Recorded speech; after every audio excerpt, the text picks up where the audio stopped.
Okay, thanks, Keith. Debbie and Adam here on a Friday, leading into the Spirit World, which is our open forum show on Saturday, 10 a.m. Central, 11 a.m. Eastern. And we're doing this little review and brief history of Adam's work in the exorcism world. Why? Because we have brand new listeners pretty much each and every day. We do the Morning Joy show, and the Spirit World is growing rapidly. So we wanted to get to real quickly Adam's work in that field, and then why we came together to do the Spirit World. So Adam, just really fast, a recap. So priests, when they're ordained, they have the faculties to do exorcisms, but they need the permission from the bishop. And they are the ones that actually voice and conduct the exorcism. So you want to be clear about that. And there's only certain questions you can ask, and we shouldn't be believing, everything that the demons say. The reason why I say that, Adam, is I unfortunately, there are a lot of podcasts out there right now where it will start off with the title, "The Demons Said This," or, and that's very dangerous, right? It's extremely dangerous. And this is something, Deb, it's taken a lot of years of being involved in this to realize. But what I have seen is that the real attack of the demons, like in the very beginning when you get involved in this, they simply try to scare you away. And for some people that works. And then after a while, they will try to play on your strengths. They'll try to get you to overextend yourself, or feel really bad about the suffering of people and let that become depressing to you, etc. And then after a while, their attack is actually on your theology. And what they do is they will drop little breadcrumbs and subtle hints here and there over the years in different cases, but they're all leading to the same distortion in your thinking. But hell, through the various demons that you deal with over the years in different cases, will be kind of trying to paint a picture.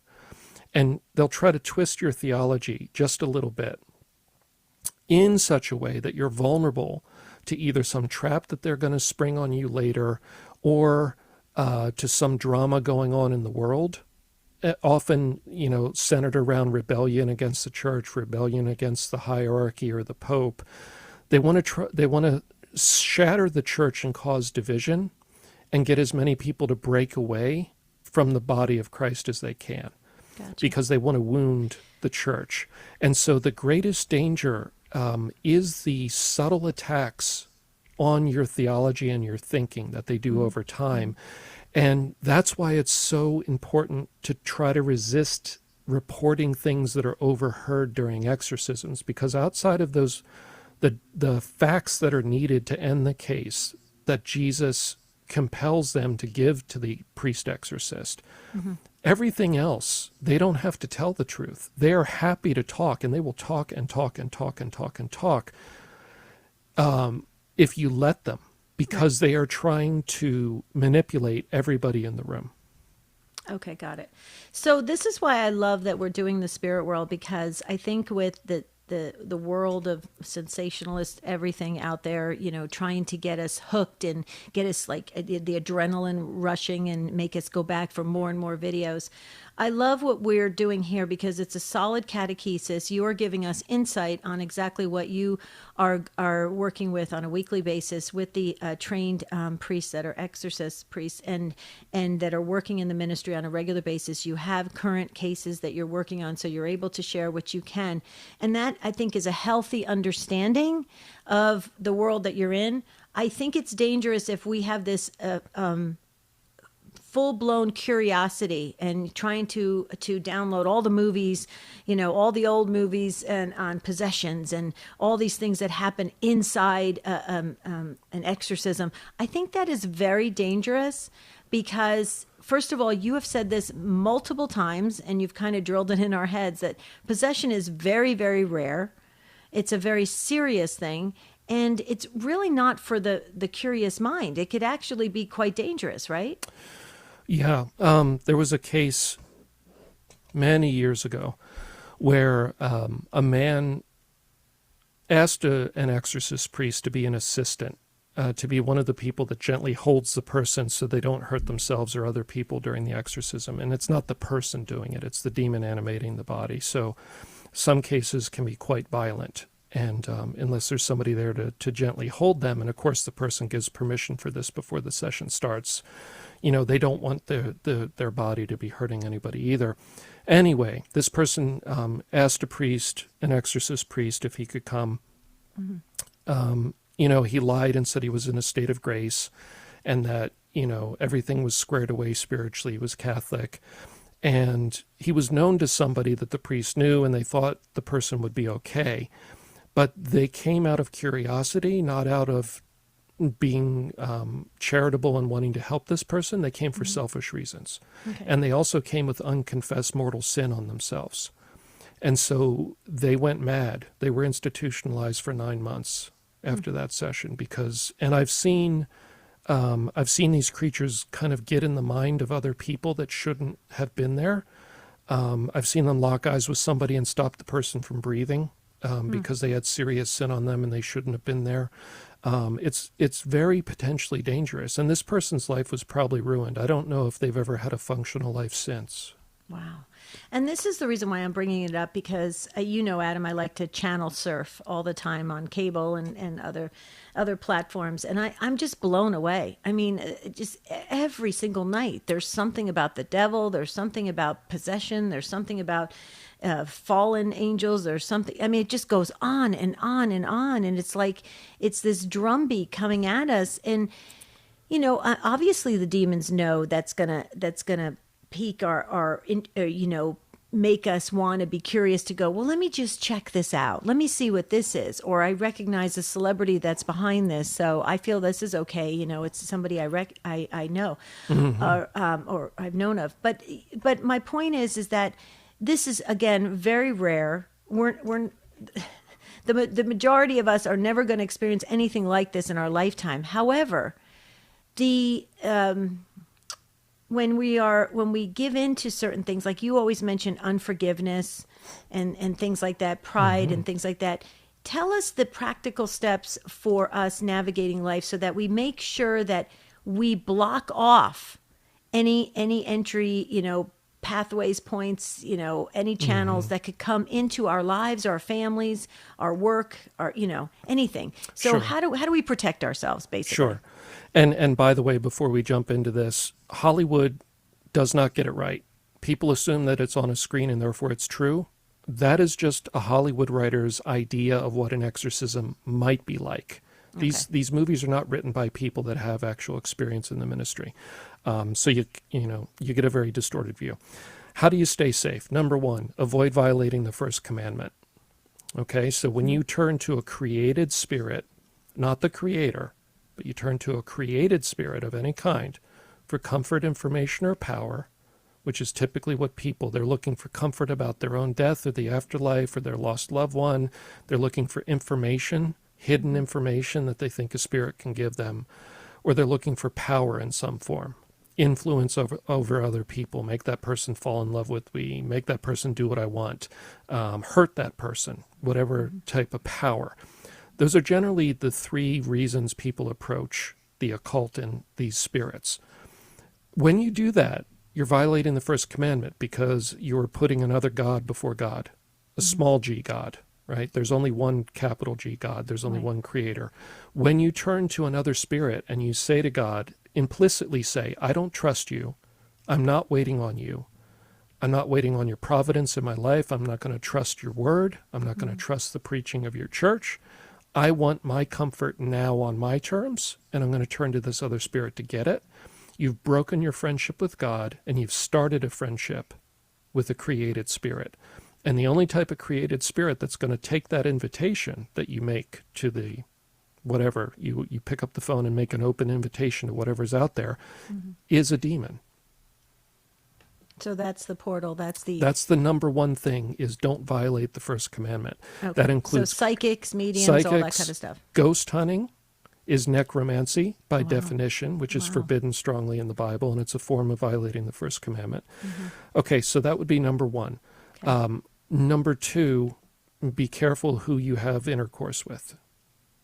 And what I mean by that is I've seen so many cases of people that have had sex outside of marriage with somebody involved in the occult, And because of their involvement in witchcraft, Satanism, or some other flavor of black magic, they have spirits in them or attached to them. And then they can get transferred. And they can get transferred Sure. because two people become one when they have sexual intimacy, which is intended by God to be within the sacramental graces of marriage. When you do this, you consent to share whatever spiritual baggage that person has. So I've seen many cases over the years of people getting into intimate relationships with somebody who's involved in black magic or the occult. The relationship goes sour. And then because of the access that person has to them spiritually, they're able to curse them in a very effective way. Wow, I never knew that. Okay, that's powerful. Let me just give the number for tomorrow. The number to dial, write this down because we always have full phone lines so you can get in quickly. 877-757-9424. That's for tomorrow. Okay, so write that down. In fact, put it on your refrigerator. It's really important. So Adam, obviously our segment is called The Next Right Thing, and this is kind of a two-part that we're doing, and we're going down memory lane and trying to remind everybody how the spirit world came to be. But we always say the next right thing. What is the next right thing? Well, you talked about it because, make sure you go to confession, go to confession or make a very strong act of contrition and ask God for forgiveness and reject all these things. Maybe if you're dabbling in any of it, reject it all, get away from it. And, when we went through Lent and then now in the Easter season, we're talking about going deeper and staying very focused and working on virtues, and on this road to holiness. So this is important that we do talk about this. But let's now shift a little bit and talk about how we came together in this ministry work. Jerry Usher introduced us many years ago, and he had told me at the time, he goes, Adam is a religious demonologist. And I was like, a what? A what? And, I had to learn very quickly what a religious demonologist was. And for years and years, over 13 years, I've studied angels, and I've done many talks on angels, and I used to go around and teach at various parishes on angels. And so it just seemed very natural when the Fullness of Truth folks brought us together for one of the conferences. And actually, it was our producer, Tim Mott. I believe that, Tim was the first MC of the conference that we were together. That's right, in Houston. This is amazing. What a small world. And it just made sense for us to do something because we both agreed at the time that there's not enough solid formation and catechesis in these two areas. You see cute little cherub figurines of holy angels, and everybody goes, isn't that cute? Let me put that up in my house. Well, that's not really what the angels are and what they do. And I'm sure you felt the same way in the work that you do. People have a certain image, like the Hollywood image. It's not the real work. So we really felt that the spirit world was a necessary show. And thank goodness EWTN felt that way as well, and they put it on the global network. But GRN, Guadalupe Radio Network, produces it. We're so excited. Tim is our producer. And we're very thrilled at the outcome because the feedback we have gotten over the past 2 years is that people said, wow, why didn't we know this? Why weren't we taught this? This can help us. This can safeguard us. This can make us stronger. We can feel more confident. We don't have to be so scared. We now can feel at peace. So, Adam, talk a little bit about that because I really feel the spirit world is necessary right now. Not because of Adam and Debbie, not because of what we bring, but the whole understanding and catechesis side of it, I believe, is missing in even in religious education. Because I've heard some catechists recently talk about possession and talk about even the holy angels, and they touch upon it, they get it somewhat right, but it's like, oh, they're missing some of the elements of it. So speak a little bit about that, so it just help our listeners. Yeah, so the overall idea, the reason I've done anything with media and reaching out to people, writing, all of it, is to get people educated so that you can stop cases before they start. Help people to avoid these problems. I think you should learn enough about this to avoid the problems and leave it at that. You should not make this, your big curiosity and think about it all the time and read lots about it and watch lots of videos. Just learn enough to avoid the problems. But that itself is a challenging thing because the current generation coming up, for the most part, is not going to church. And if they are going to church, this stuff generally is not taught or preached about. Well, let me stop you. Can I stop you? We have heard, remember the feedback we've heard from around the world, that actually it's very unfortunate, but a lot of homilies, there's been some mention that there's too much of this and it's kind of a myth. And, there's these subtle words that are being woven into the homilies that are very dangerous, but go ahead. Yeah, I mean, that's a footnote that's important. If you're Catholic and you're going to say this is a myth, you are rejecting and denying Jesus' direct command to the church to do this. You're rejecting 7 of the major miracles he did in the Gospels, which were exorcisms. You're rejecting the church fathers, you're rejecting the saints, you're rejecting the magisterium, and you're rejecting the last number of popes who have all said every diocese should have an exorcist. So if you're really going to take a position that this is a myth, you're not within the church when you do that, because all of those layers confirm that it's real. And that's not me making a judgment on another person. That's the church, because that is the dogmatic teaching of the church. It's in the catechism. This is important because it provides some education, helps people hopefully not get into trouble. The bigger reason I think that it's important and why God is bringing about some of this work now is because not only are we not passing on the faith, because some people just don't know the supernatural aspects of the faith anymore, and other people are not going to church. Not only is that all true, but the enemy is filling the airwaves with his message. That's right. And his version of theology and truth. And if we don't pass on the faith in terms of the supernatural aspects of the faith, the enemy is going to fill that gap and give his twisted version of things, that these fallen angels are misunderstood heroes that are actually our friends, and all the other lies that they tell. And so we are in a spiritual war when it comes to the discussion in the town square, so to speak, which is kind of what we're engaging in, especially when we take calls from anywhere in the world.